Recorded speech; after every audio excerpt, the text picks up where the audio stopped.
Thank you, Portland. It's an honor to be here with you all tonight. My name is Beto O'Rourke, and I'm so grateful to be visiting you all here in the beautiful state of Oregon. It is much more green and wet than my home state of El Paso, Texas.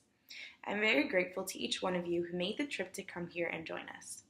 Since arriving in Portland, my wife Amy and my three kids, Ulysses, Molly, and Henry, have been blown away by the warm welcome and great hospitality we have received. As I mentioned earlier, I'm a native to El Paso, Texas. This is the city I was born in, and the same city where my parents, Melissa and Pete O'Rourke, raised me and my sisters, Erin and Charlotte. It's the same city where Amy and I are raising our three kids. Portland reminds me much of my hometown because to me it represents America at its very best. The people here in Portland have demonstrated what it looks like for a city to come together and raise a voice against many of the problematic issues that have come up during this current presidential term. And I must say that you all have inspired me. I believe that with your support throughout this journey, that together we will be able to win this presidential election. It is by coming alongside people like you that I may have success during this campaign.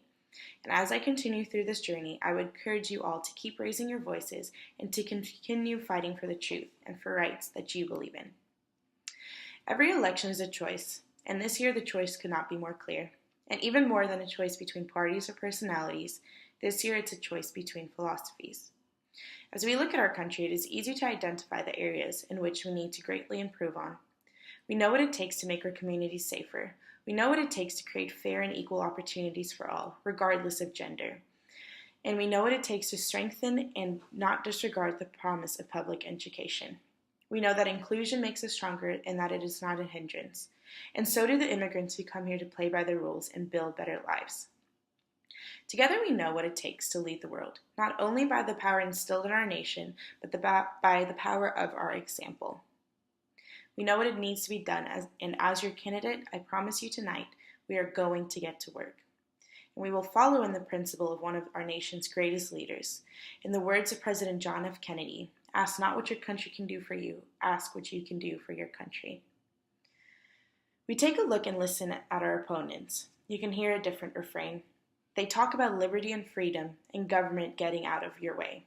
But the one thing you will actually rarely hear over and over is that we, the citizens of this nation, are powerless in the face of our problems. They send the message that there is nothing we can do. But you and I both know that if at some of the most pivotal moments in our history, their philosophy would not have won. Republicans often believe there's nothing the government can do. It's as if they view the government as some entity that rules us. We know that not to be the truth. This nation is run on a democracy. Government is us, by us, and for us.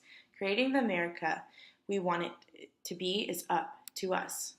This election, you, the people of this incredible country, have a choice. You have a choice between parties that believe that the government can't do anything, and once they are placed in the office, they set out to prove it. Or you have us, you have me. As your candidate, I believe that America is exceptional, but I know it is not perfect. However, when in office, I will continue to make it more perfect union. I am here for you, the people of this hardworking nation, and I wholeheartedly believe that we can fix many of the problems that have arisen out of the last presidential term. Throughout this current presidential term, it has become very obvious that immigration reform is not moving forward. If we as Americans believe that this country's success is based on the fact that immigrants and asylum seekers from the world over have found a home here, then we must continue to support free dreamers. We must protect them from any fear of deportation by making them U.S. citizens. Together, we must be willing to educate other Americans and bring awareness to the issues that many immigrants in this nation are facing, whether they are here legally or not. As a nation, we should honor asylum laws and strive to never again take a child from another parent at their most desperate and vulnerable moment, but guarantee that all separated families will be reunited. Through this battle with immigration reform, we must strive to prioritize our humanity. We must acknowledge that every man, every woman, and every child in detention, including those behind fences and barbed wire under our international bridges connecting us with Mexico, are fellow human beings and deserve to be treated like human beings. I want to address those of you here tonight that have chosen to make America your home. As your candidate, I want you to be confident in the fact that I will lead a country that will allow you to work hard, play by the rules, and better your life here in America. As your candidate, I want to go further than just addressing our current immigration system. I want to rigorously work to fix our broken immigration system for good. Together, we can restore the image of America as being the beacon of hope as it was for so many of our parents, grandparents, and great-grandparents. As a nation, if we truly desire to see our economy strengthened, the best is to educate our way forward. As we work towards fixing our education system, we cannot focus on just teaching our kids how to fill in little bubbles on a test sheet. Real change comes from focusing on strong community schools and well-trained teachers who not only spark a love of learning, but also prepare our children for college, for careers, and for life. We must invest in a world-class pre-K through 12 public education system and ensure that educators are being paid a living wage. Our students must be able to graduate and be ready for careers and for college. These graduates must also have the opportunity to pursue debt-free higher education or a job that provides a real paycheck. As we work towards accomplishing these goals along with others, let's ensure everyone can succeed regardless of their family dynamics, their gender, sexual orientation, or race. Let's continue to strive to keep equality as a top priority as we work towards accomplishing these other goals.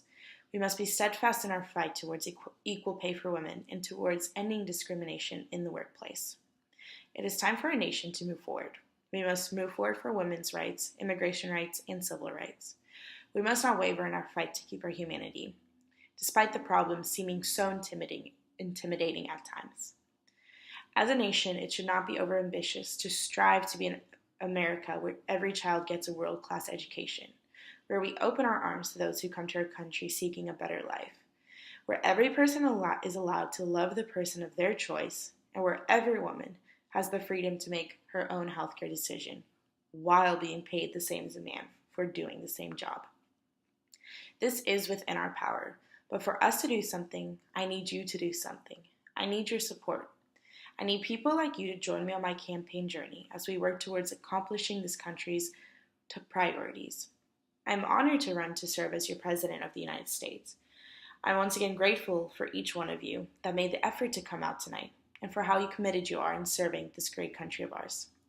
Together we can accomplish the promise of America, to ourselves, to each other, and to every generation that succeeds us. Thank you again for welcoming tonight. Have a great night.